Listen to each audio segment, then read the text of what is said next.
আপনি কোনো কারণবশত আপনি কোনো ইমো কন্ট্যাক্ট নাম্বার ব্লক করে দিয়েছেন, সেটি আপনার ক্লোজ ফ্রেন্ড হতে পারে, সেটি আপনার কলিগ হতে পারে বা যে কেউ হতে পারে। তো এখন আবার সব কিছু ঠিকঠাক হয়ে যাওয়ার পর এখন মনে হচ্ছে আপনি যে ইমো কন্ট্যাক্ট নাম্বারটি ব্লক করে দিয়েছেন সেটি আবার আপনি আনব্লক করবেন। তো সেটি কিভাবে করবেন আজকের এই ছোট্ট ভিডিওটি থেকে আপনারা সেই বিষয়টুকু জানতে পারবেন। যে ইমো নাম্বারটি আপনি আনব্লক করবেন সেটি করার জন্য ফার্স্টের দিকে আপনি সেই ইমো অ্যাপসে যাবেন। উপরে লেফট হ্যান্ড সাইডে আপনার যে আইডি আছে সেটিতে ক্লিক করবেন।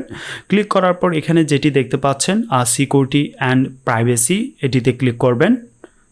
এর পরবর্তীতে এখানে যেটি দেখতে পাচ্ছেন ব্লকড লিস্ট, এর রাইট সাইডে এখানে যে অ্যারো চিহ্ন দেখতে পাচ্ছেন এটিতে ক্লিক করবেন। যে নাম্বারগুলি আপনি ব্লক করে দিয়েছেন সেগুলি এখানে লিস্ট আকারে আপনারা দেখতে পাবেন। এখানে 1টি 2টি 3টি 4টি 5টি নাম্বার আমি ব্লক করে রেখেছি। তো এখান থেকে আমি যে কোনো একটি আনব্লক করব। এখানে মিটু যে আইডিটি দেখতে পাচ্ছেন সেটি আমি আনব্লক করব।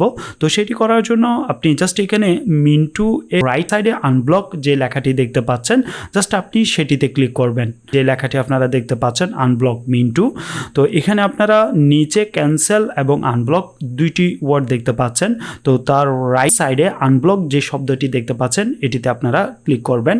আনব্লক করার পর সে আপনার সাথে আবার যোগাযোগ করতে পারবে। আজ এ পর্যন্তই, দেখা হবে পরবর্তী কোনো একটি টেক রিলেটেড ভিডিও নিয়ে আপনাদের সাথে। আল্লাহ হাফেজ।